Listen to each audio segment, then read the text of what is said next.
The Great Famine of Ireland. Before the catastrophe. How Ireland lived before 1845. Imagine a place where life depends on a single thing.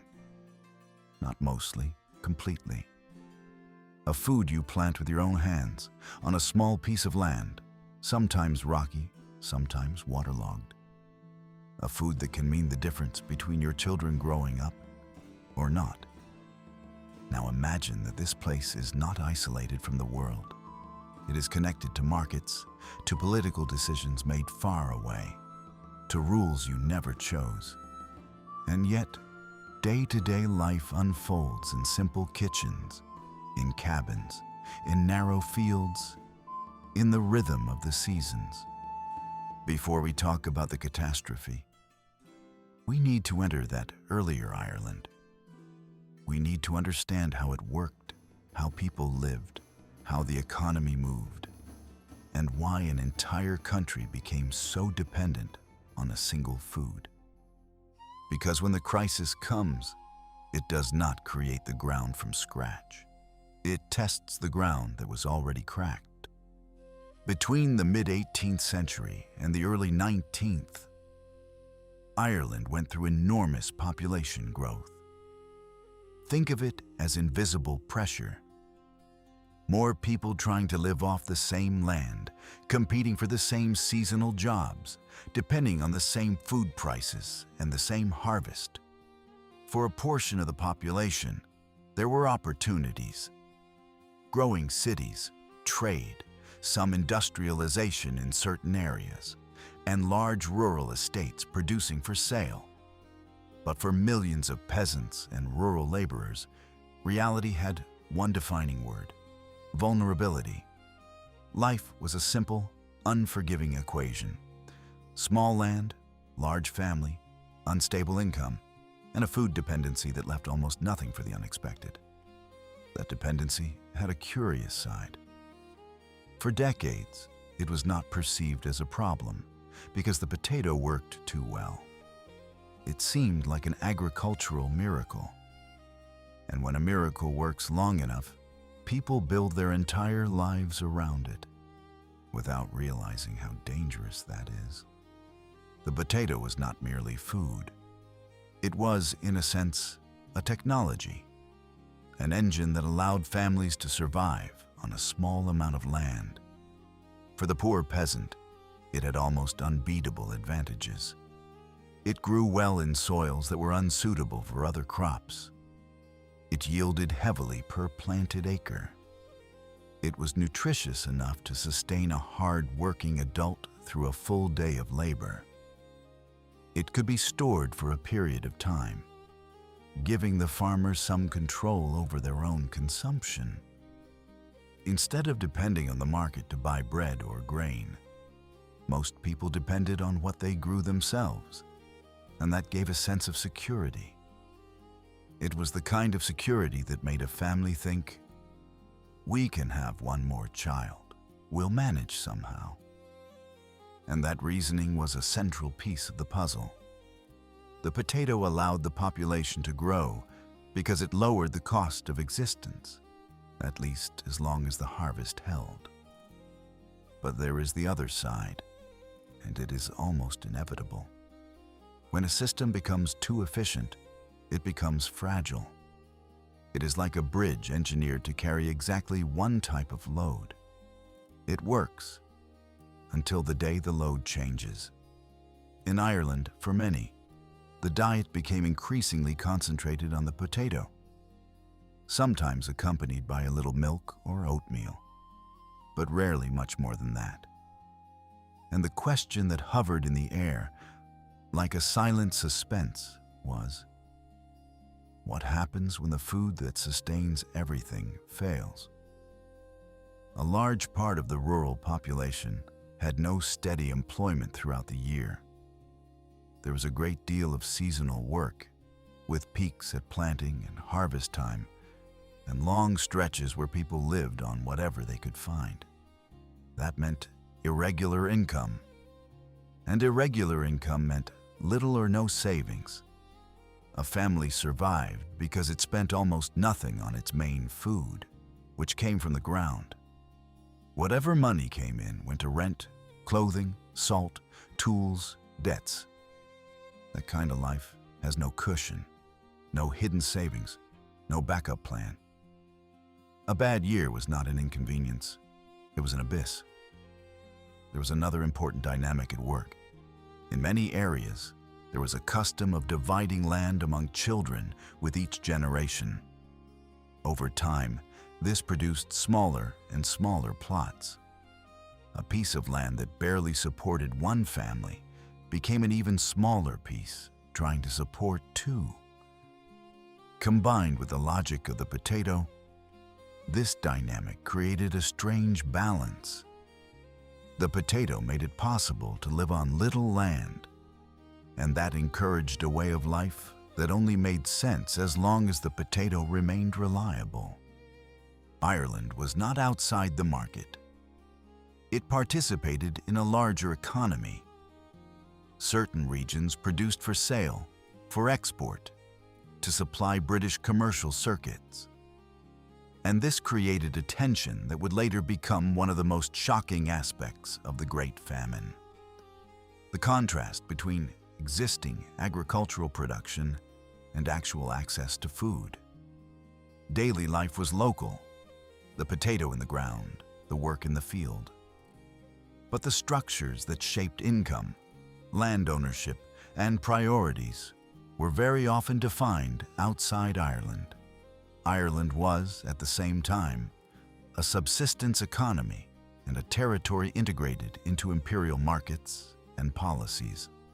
And that meant that when something went wrong, it would not be simply nature against people. It would be nature against people inside a system that was not built to protect them. Even under harsh conditions, there were community networks, customs, and small forms of mutual aid. Families and neighbors supported each other when they could. Festivals, religious practices, local traditions, all of it helped give meaning to life. This detail matters because when famine comes, it does not destroy only bodies. It destroys routines, bonds, certainties. Understanding the before is understanding the full scale of the rupture that was coming. Pre-1845, Ireland had, all at once, a large and poor rural base, an economy connected to larger markets, strong population growth, and a highly concentrated food dependency. The potato was the solution that sustained that balance for decades. It worked, but that was exactly the problem. When something works too well for too long, it becomes a single point of failure. If you have several food sources and one fails, you suffer. If you have one main source and it fails, you collapse. The crisis that was coming would not find a comfortable people struck by bad luck. It would find a people already living close to the edge, inside a system that did not forgive mistakes. When a way of life depends on a single food, that food becomes more than food. It becomes the calendar, the security, the future. To understand how an agricultural blight becomes a human tragedy, we need to understand who controlled the land, who decided whether a family stayed on the ground or was thrown into the road. The answer lies in the property system that had shaped Ireland for generations. Absentee landlords, unprotected contracts, and layers of exploitation stacked one on top of the other. It was not simply a story of poor against rich. It was a mechanism that rewarded short-term efficiency for a few and created structural vulnerability for many. At the top of the pyramid were the landlords. In the early 19th century, they owned approximately 95% of Ireland's fertile land. Many were English or Anglo-Irish nobles, heirs to confiscations carried out in the 17th century. when Catholic lands had been redistributed to Protestants loyal to the British Crown. And here is a figure that reveals much about the nature of this system. More than half of the major landowners lived outside Ireland. They resided in London, in Bath, or even in France. A study from 1845 showed that 203 families controlled 60% of the country's land. But only 19 of them lived on Irish soil. The Duke of Devonshire, for instance, owned 120,000 acres in County Waterford, but lived at Chatsworth House in England, spending fortunes on gardens and palaces. They governed lives from a distance that made genuine accountability impossible. In the middle of the pyramid were the intermediaries, known as middlemen. They leased large estates from the lords and subdivided them into smaller plots, charging higher rents than they paid. The result was a system of overlapping layers of extraction. The peasant paid the middleman, who paid the agent, who paid the absentee lord. Each layer took what it could from whoever was below. At the very bottom were the smaller tenants, the cottagers, families living on plots of 1 to 5 acres, sometimes smaller than a soccer field. They grew potatoes to eat and supplemented their survival with seasonal labor on larger farms. Without property of their own and without formal rights, miss a rent payment and you were out. That was not an idle threat. It was an enforced clause. This structure created an illusion of stability. While the potato held, everyone seemed to benefit. The lord received steady rent, the middleman profited from subleases, and the cottager survived. But it was a house of cards. The contract that sealed everything was generally annual or 3 years long, with no guarantee of renewal. That encouraged landlords to charge as much as the market would bear, the so-called rack rents, pushed to the limit of what a tenant could endure. In 1843, 1 acre of land commanded an average annual rent of 30 shillings, equivalent to weeks of labor for a cottager. Imagine signing a contract where you commit to paying a set amount, and the agent can raise it 20% the following year if the grain market goes up. No clauses protecting against poor harvests. And worse, many cottagers were semi-literate, signing contracts with an X instead of their name, trusting entirely in the agent's word.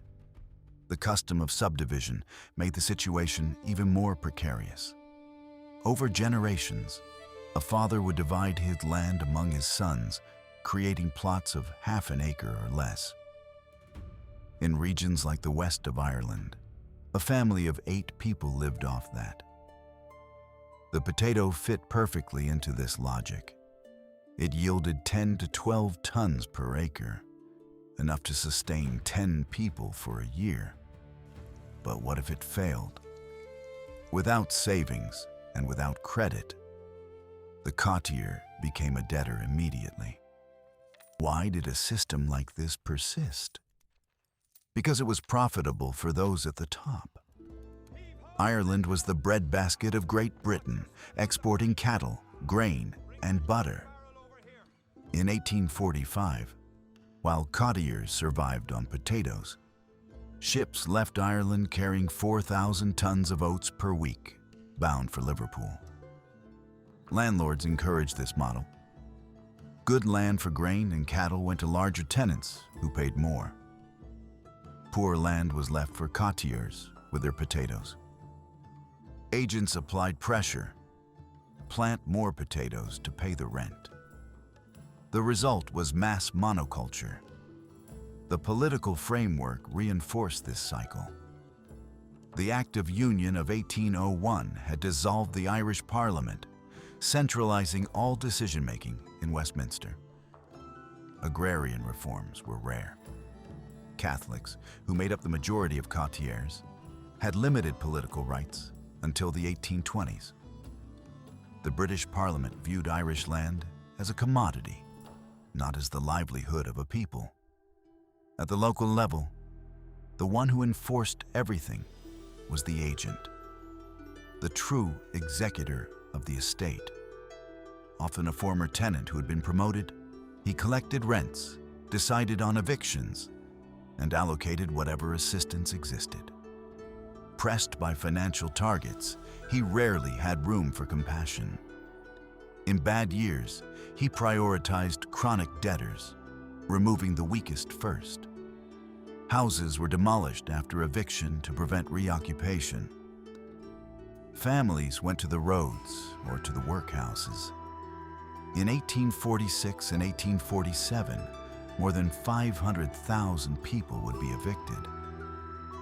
But the system had been rehearsing for that for decades. Putting all the pieces together, land concentrated in few hands, fragile short-term contracts, incentives oriented toward immediate profit, and local power exercised with discretion. For the courtier, there was no way out. Without land of their own, without inheritance, dependent on an annual rent, they had no way to pay when the harvest failed. The potato was the crutch that made everything possible, and the only protection that existed. The system worked well in good times, but crises exposed its flaws with cruelty.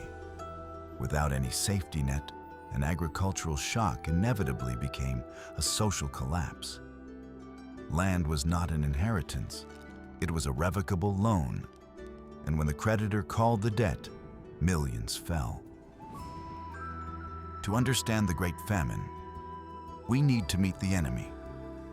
Not a human enemy, but a microscopic being, invisible, that arrived without warning and devoured the foundation of an entire nation. Its scientific name is Phytophthora infestans. Phytophthora means plant destroyer in ancient Greek, and infestans because it spreads like a biblical plague. It is not a classic fungus like the kind that grows on old bread. It is an oomycete, a water mold, a distant relative of the brown algae found in the ocean. It lives in water, thrives in moisture, and spreads like a killing fog. Imagine microscopic spores, smaller than a human cell, floating through humid air. They land on potato leaves, penetrate through the surface, and within hours inject enzymes that dissolve living tissue. The plant does not starve to death. It is eaten alive from the inside. Leaves turn black, stems wilt, tubers rot beneath the soil. A healthy-looking field turns to reeking mud within days. Accounts from the time describe entire farms exhaling a sour, rotten smell, like spoiled potato mixed with mold. An odor that those who smelled it never forgot. This organism did not originate in Ireland. It came from the Peruvian Andes, the birthplace of the wild potato, where the crop had been cultivated for more than 8,000 years before reaching Europe. The potato arrived on the European continent around 1580, brought over by Spain. For centuries, the Phytophthora existed without causing major damage. But in the 19th century, something changed. In 1843, the blight struck Belgium and France. By 1845, spores had reached Scotland, most likely carried on ships from South America. From there, humid winds and rains carried them into the west of Ireland. The summer of 1845 was rainy, the autumn waterlogged, near-perfect conditions for the Phytophthora to spread. Spores travel 30 miles on wind gusts and survive in wet soil.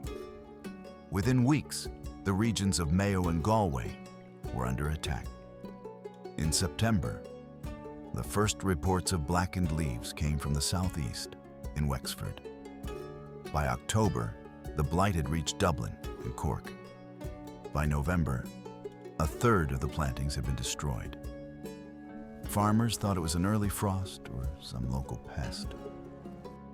Without accessible microscopes, without fungicides, and without any concept of quarantine, there was no way to understand what was happening or how to stop it spreading. A single infected tuber could contaminate 10 neighbors through waterlogged soil. The blight was identified by German mycologist Heinrich Anton de Bari months later. But in Ireland, it had already been destroying for some time. To understand why the destruction was so complete, we need to talk about the variety being grown. Virtually all of Ireland planted the same potato, called the Irish lumper. Cheap, productive, tolerant of poor soils. It was the logical choice for the poor farmer. But there was a serious problem. Every plant was genetically identical, a single lineage with no variation. In South America, diverse varieties of potato coexisted, and some had natural resistance to Phytophthora. In Ireland, when the blight evolved into a super-aggressive strain, there was no defense whatsoever. 2 million acres planted with the same variety, fields packed side by side with no crop rotation. One spore in one field became a local pandemic within 48 hours. The year 1845 was a warning. The year 1846 was annihilation. The mild winter had kept spores alive in the soil. Spring planting was done in infected ground, and the shoots emerged diseased. Record rainfall, 40% above the average, ensured the leaves never dried. In May, blackened shoots appeared en masse. In June, total collapse in the west. By August, the harvest was practically zero in the poorest regions. In Connemara, in Kerry, throughout Connaught. Farmers dug desperately through the mud and found only rotting tubers. There were no seeds for the following year. The Phytophthora has a dual cycle of contamination. In the air, its spores swim in water droplets and infect leaves. In the soil, resistant forms can lie dormant for years in cold, wet conditions, waiting for the right moment.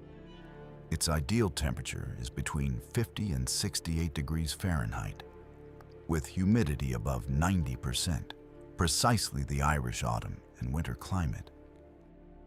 Once established in the soil, it persists for decades without crop rotation.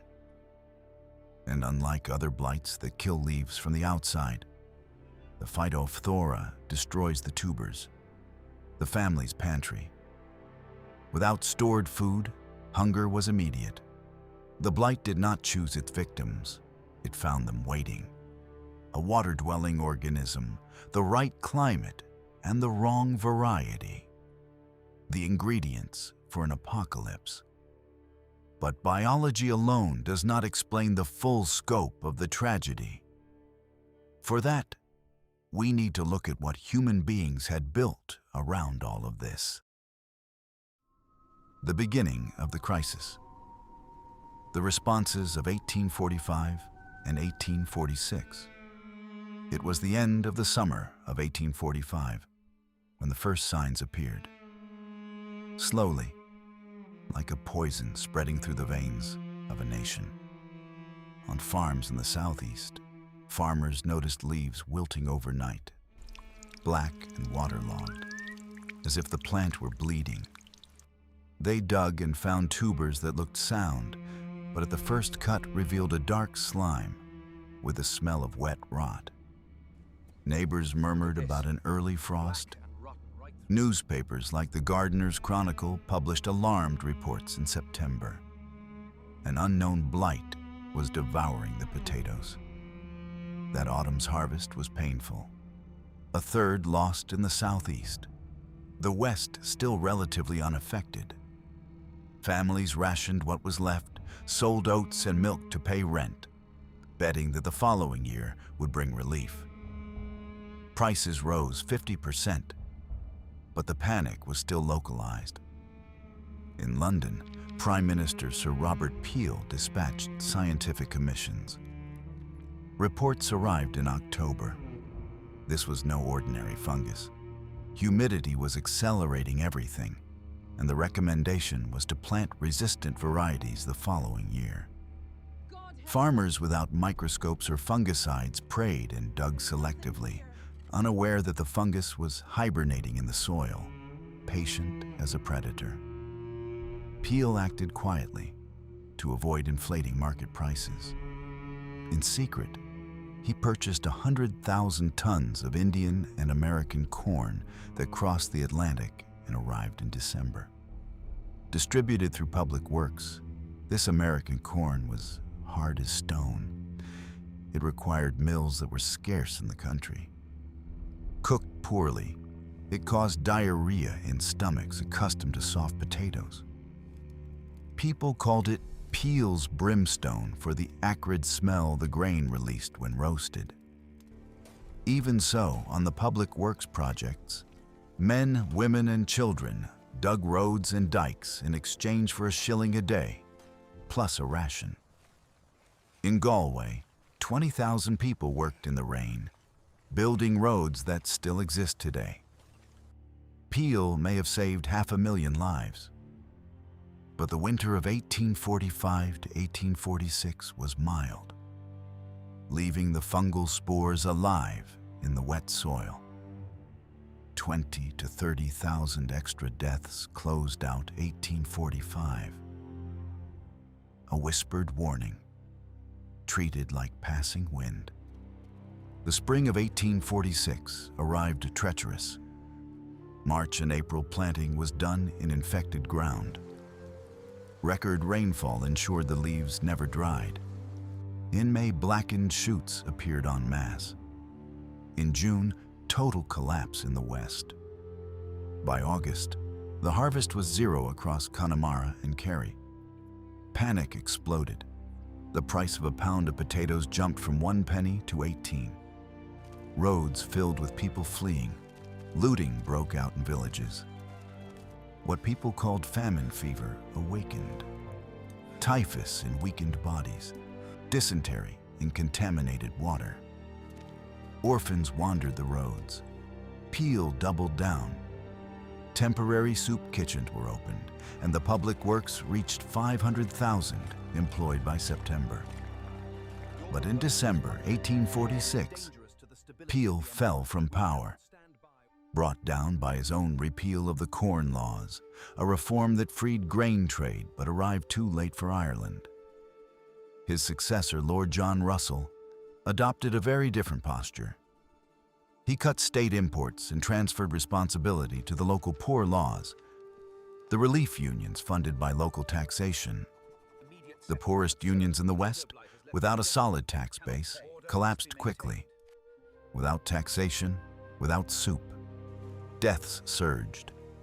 An estimated 200,000 extra deaths in 1846. In Skibbereen, a British inspector described what he saw in words that left no room for ambiguity. Cabins full of the dying, bodies on the roads, children with empty eyes. But the official response still tried to fit the crisis within the constraints of the prevailing ideology. The market would sort it out. Local charity would fill the gaps. With no seeds for 1847, debts exploding, and more than 250,000 families evicted, the ground that had been cracked for so long finally gave way.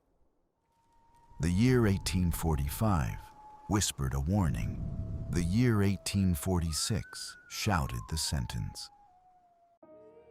While Ireland bled, in London men in wool coats discussed economics in clubs warmed by crackling fireplaces. On the other side of the Irish Sea, a mother was burying children in freezing rain. Between those two worlds stood the British state.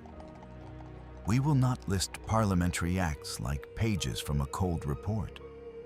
We will walk through the ideas that guided the decision makers, because it was those ideas, more than any visible enemy, that determine the full scale of the tragedy. The central belief was laissez-faire. The market, with its invisible hands, would take care of everything. Adam Smith had planted that seed decades earlier.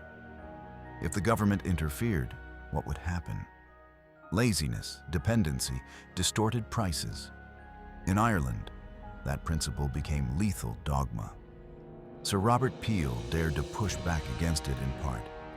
He imported the American corn, created the public works, and attempted a practical response. He was the man swimming against the current of his own political class. Lord John Russell, who took office at the end of 1846, plunged headfirst into liberal orthodoxy. He cut state imports, declared that the market would resolve matters, and placed the weight of the crisis on the local poor laws. Meanwhile, exports of Irish grain increased 50% in 1847, with ships departing fully loaded while children howled from hunger at the docks. Why? Because laissez-faire viewed state charity as poison. It would lower wages, encourage more useless mouths, and distort natural mechanisms. Thomas Malthus whispered from the grave, "Famine was nature's natural balance." At the center of all this was Sir Charles Trevelyan, Secretary to the Treasury and the man who most directly controlled the resources allocated to Ireland. He was a fervent evangelical, convinced that Providence had sent the blight as a moral lesson to a people who had become dependent and idle. In letters and reports, he wrote that the famine was God's judgment upon Irish overpopulation. That was not the delusion of an isolated eccentric. It was the air the entire Victorian elite breathed. This ideological web came layered with a thick moral coating. Poverty was not seen as a circumstance of chance, but as a character flaw to be corrected. And the Irish carried a double stigma. They were Catholic and rural, which in the Protestant urban worldview of Victorian England meant lazy and superstitious. The workhouses, established by the Poor Law of 1838, were designed as prisons disguised as mercy. Conditions were intentionally minimal to test worthiness. Trevelyan saw in this a form of redemption. Famine would break Irish pride and teach the virtue of self-sufficiency. His letters overflowed with conviction. Do not perpetuate pauperism with easy handouts. In Parliament, Ireland was treated as a distant colonial matter.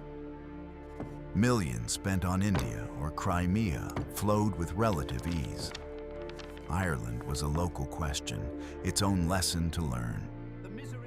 Daniel O'Connell implored from the Parliamentary Tribune, but London listened the way it listened to the grievances of an irrelevant colonial subject.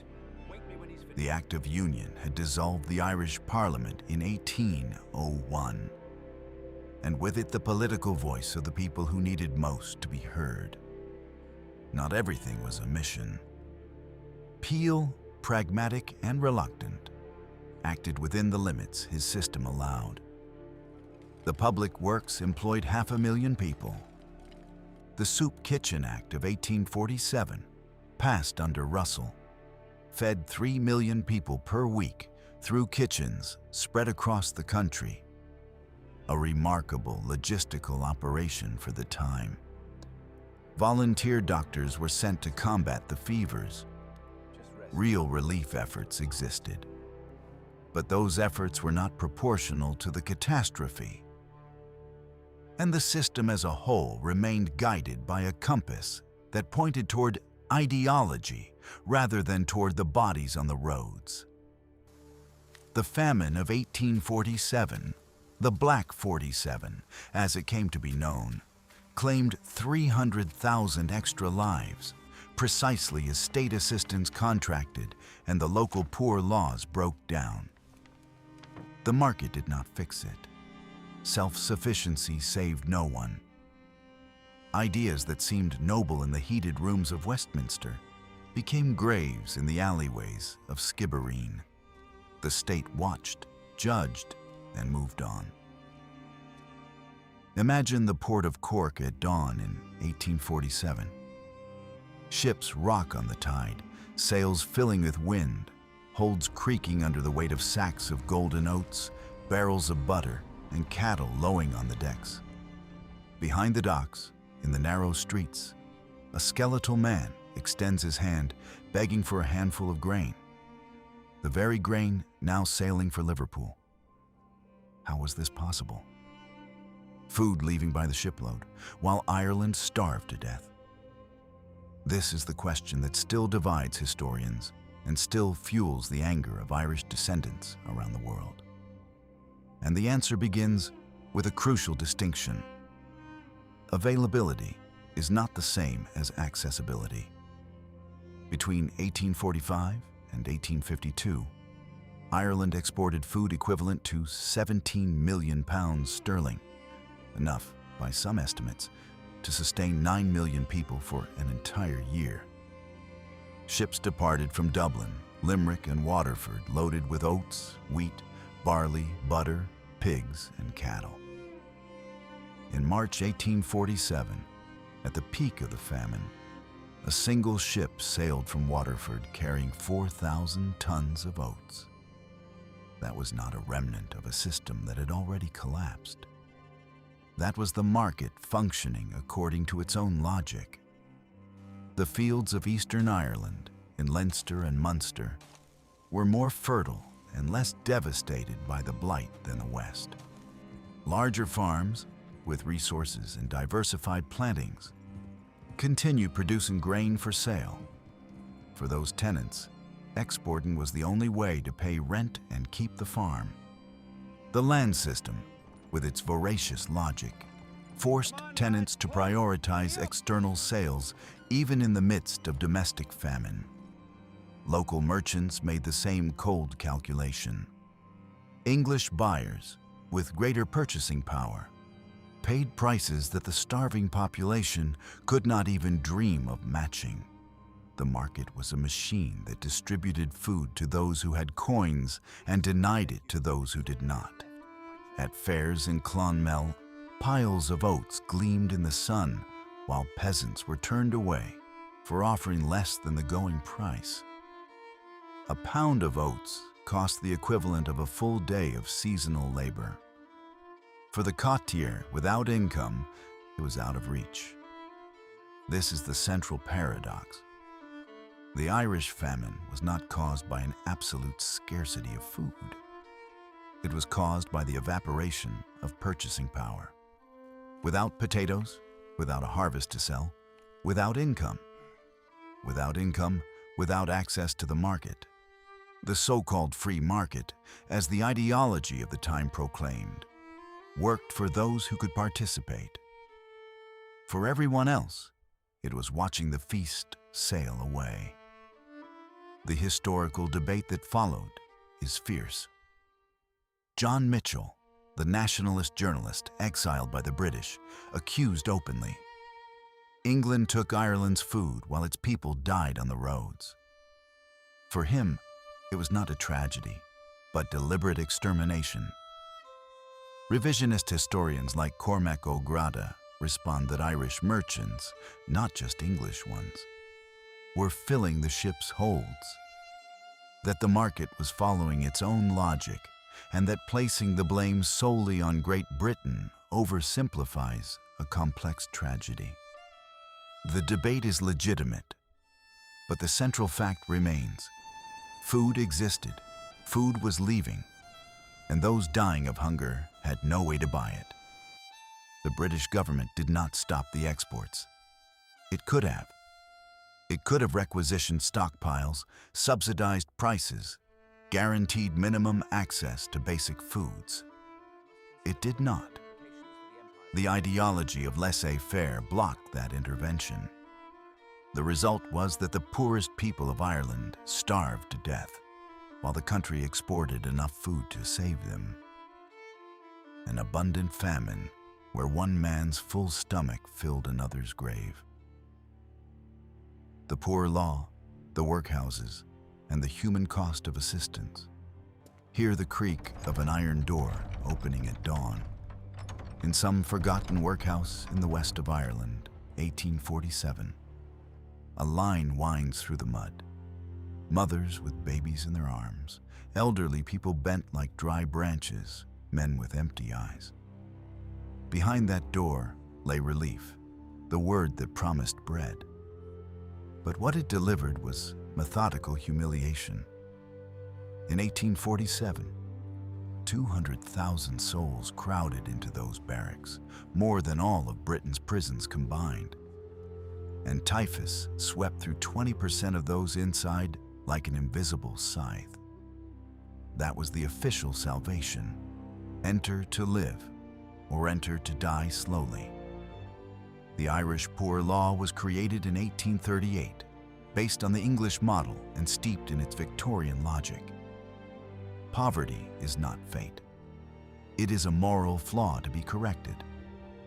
Ireland was divided into 130 unions, each responsible for funding a workhouse through local taxation. The buildings were designed to hold 300 people each. At the peak of the famine, many were packed with triple or quadruple that number. Admission was the first act of dehumanization. Families were separated, husbands to one wing, wives to another, children above a certain age to their own barracks. Clothing was confiscated and replaced by rough gray wool uniforms. The daily routine began at 5 in the morning with the ringing of a bell. Men breaking stones or stitching sacks, women in the laundry scrubbing infected sheets until their fingers bled, children reciting Bible lessons between coughs. The diet was calculated at the bare minimum needed not to die. 3 ounces of meat per week, watery oatmeal, and boiled potatoes when available. The system's declared objective was to make conditions unpleasant enough that no one would choose to enter if they had any alternative. Institutionalized deterrence. The separation of families was the wound that cut deepest. A 10-year-old boy at the Tuam workhouse recalled decades later. His mother was on the other side of the wall. He could hear her crying, but guards would beat him if he called out. Marriages dissolved not by choice, but by locked gates.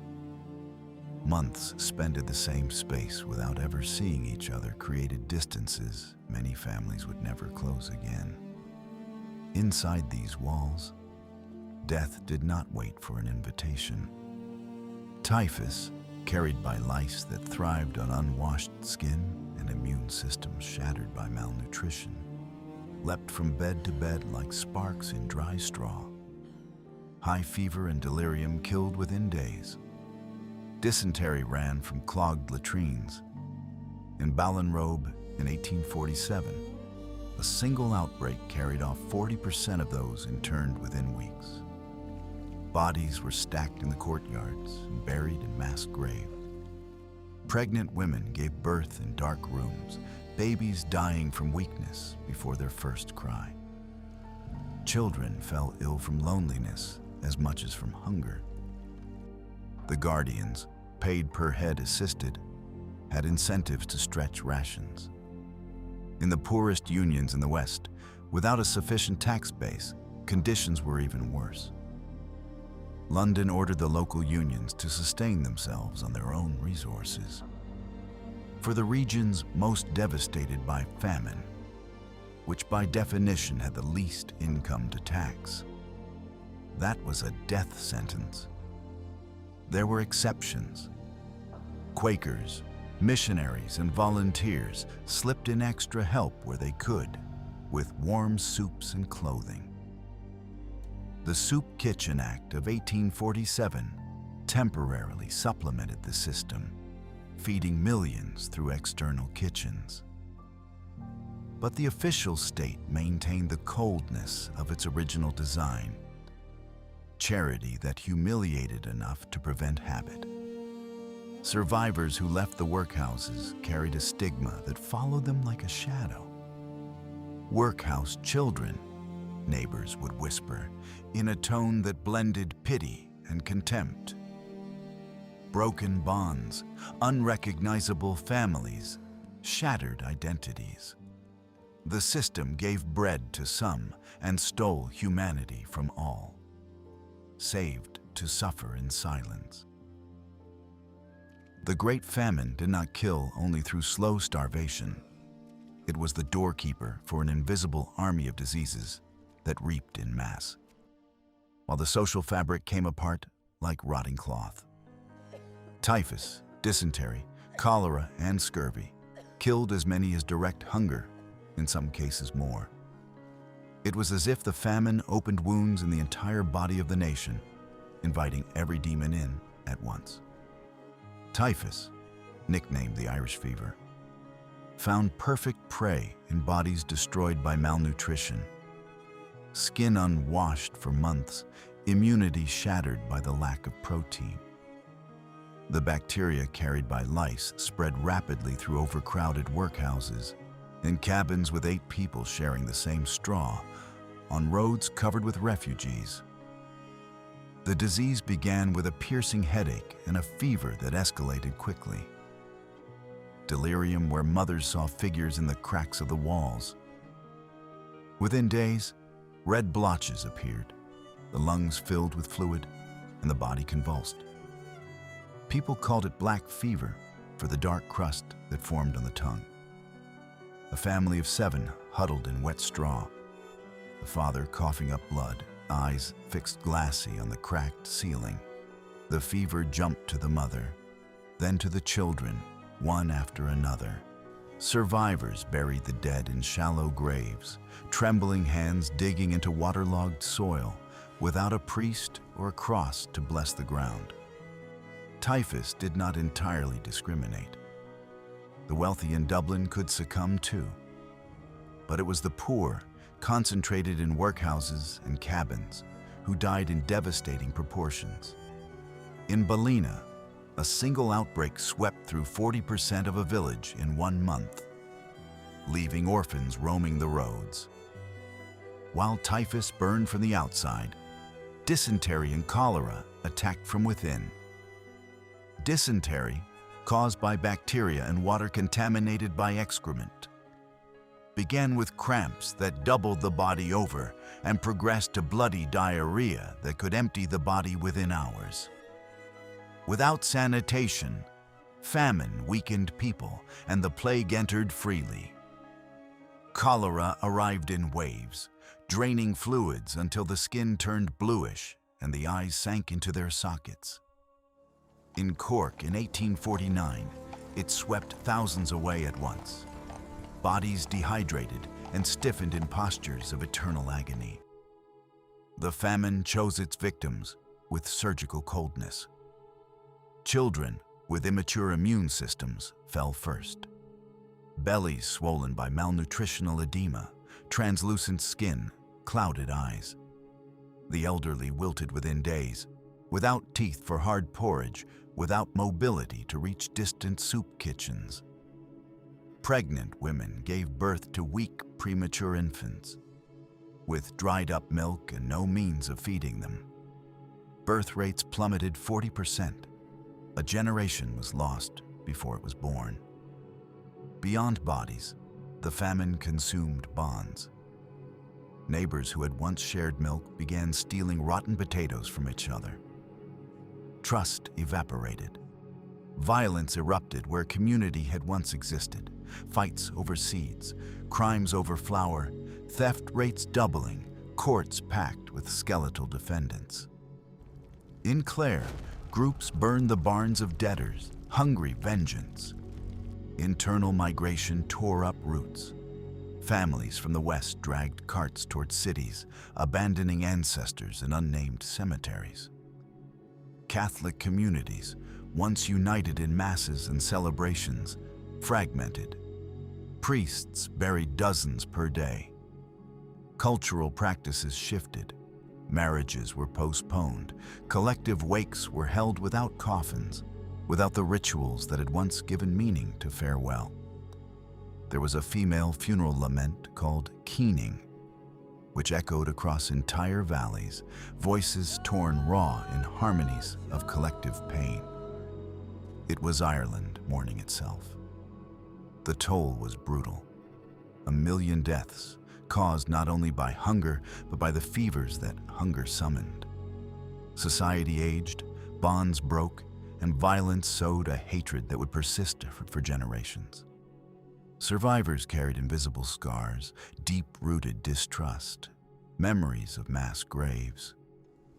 The famine opened the doors for death, and the diseases locked them shut.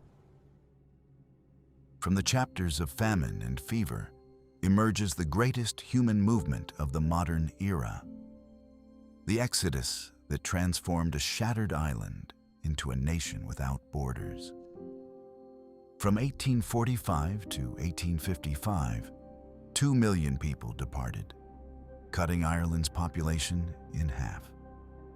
A void that echoes in ghost villages to this day, but one that planted roots of power in New York, Boston, and Sydney. At the docks of Dublin, Limerick, and Cork, endless lines wound through the fine rain. Mothers clutched rosaries while brokers shouted last chance for America. Those who stayed died on the roads. Those who left risked the unknown. Families sold everything: pots, beds, sometimes even hoes. A weaver from Kerry sold his spinning wheel for £3, enough for 4 cramped berths in a ship's hold. Family networks wove the plans. A cousin in New York sent £5 by letter. Come, there's work on the railroads. For many, though, it was a leap into the dark. Semi-literate people signed contracts with an X, trusting in greedy captains who packed holds far beyond what regulations permitted. Leaving was renunciation. Of the thatched cabin, of the cursed potato fields, of the Ireland that had betrayed them. The ships that made that crossing became known as coffin ships. The name was not a metaphor. It was a description. 600 souls crammed into dark holds, 9 to a berth, the air fetid with vomit and waste. Captains who ignored capacity limits because each head on board meant profit. Water rationed to the bare minimum, storms throwing bodies from one side to the other, typhus erupting within days, the dead dropped into the sea wrapped in canvas without ceremony. The 6-week crossing was a deadly lottery. Mortality on some ships reached 30%. The Jeannie Johnston was the honorable exception. With a compassionate captain and a doctor on board, it transported more than 2,500 passengers without losing a single one. Proof that humanity could overcome greed. But it was a rare exception in an ocean of tragedies. At the arrival ports, the reception was cold. At Grosse Ile in Canada, 5,000 died in 1847 in quarantine tents, bodies stacked in mass graves. In Boston and New York, signs read, "Irish need not apply." On the streets, Catholic Irish were seen as second-class people. Overcrowded tenements replaced the thatched cabins. Gangs formed in the alleyways as a form of survival. But so did taverns where songs from home echoed, Catholic churches that became anchors of identity, and relief societies that distributed bread and bonds. Over time, communities took root. Remittances flowed back to Ireland, £1 million a year, pulling other families over through what became known as chain migration. In Chicago, Irish workers built canals and railroads. In New York, they forged the political machinery of Tammany Hall. In Boston, they elected mayors. St. Patrick's Day became a defiant march, not only a celebration. Fenians plotted Irish independence in American saloons. The diaspora reinvented what it meant to be Irish, not a fixed place on the map, but an identity carried in the soul. The emigrants of the coffin ships became the ancestors of 70 million Irish descendants scattered across the world. American presidents, world boxing champions, prize-winning writers, city builders. The emptied villages of Ireland became museums of memory, but the diaspora pulses still in pubs and parades around the globe. Famine drove them out. The seas remade them. A nation without a fixed map, but with roots in every ocean. The sun rises slowly over the fields of Mayo, 1852, where thatched cabins once buzzed with laughter and harvests. Now only the wind whispers between rocks and dry heather. Ghost villages, swollen cemeteries, and Ireland reduced by half.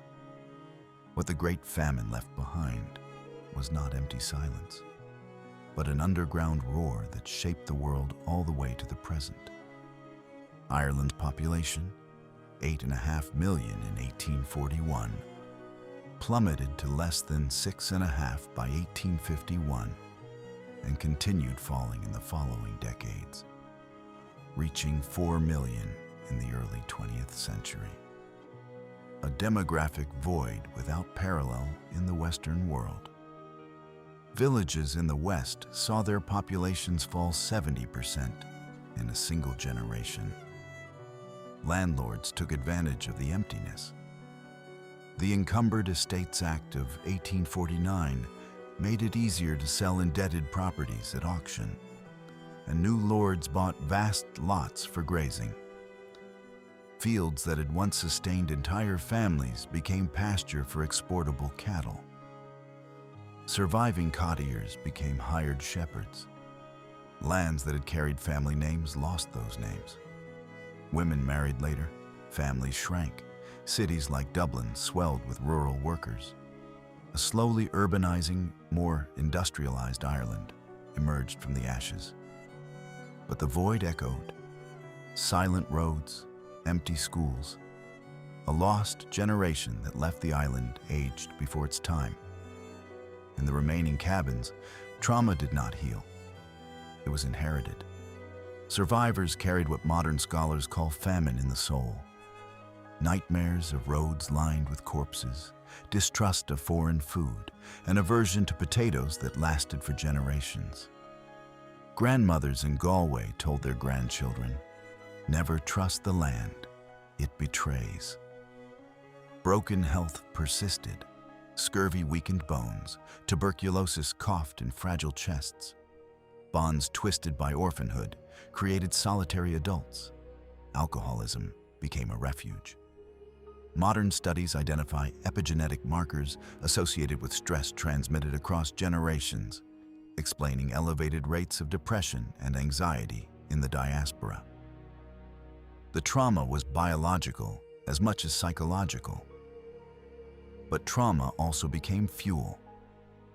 Resentment toward the landlords fed the land war of the 1870s and 1880s, where tenant farmers burned mansions and refused to pay rent. The memory of the famine was the cement of a national identity forged in pain and resistance. Irish independence in 1921 grew, in part, from the seeds planted by the Great Famine. The monuments came later. In Dublin, the Famine Memorial of 1997 shows skeletal figures in an eternal line along the banks of the River Liffey.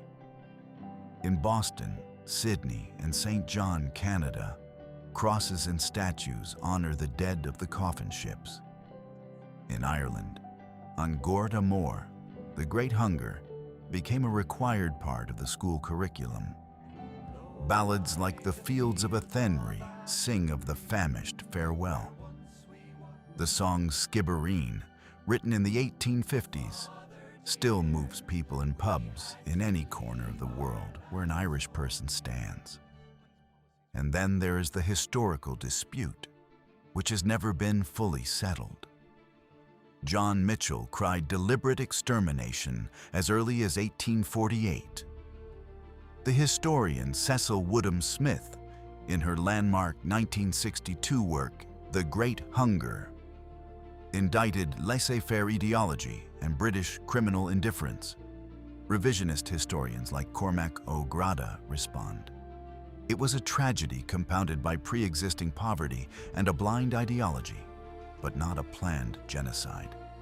The debate is fierce. Were the exports imperial theft or market logic?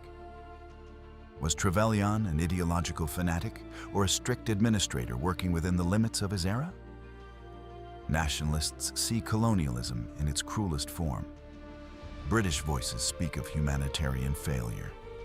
The death count, 1 in 8 Irish people, 12.5% of the entire population, keeps that fire burning. What is beyond dispute is the legacy. The famine shaped American democracy with waves of immigrants who became workers, politicians, and leaders. It shaped the identity of a people who learned to carry pain as a banner. It shaped an island that, decades later, was reborn as an independent nation and much later still as a global technology hub. The Great Famine was not merely the destruction of a people.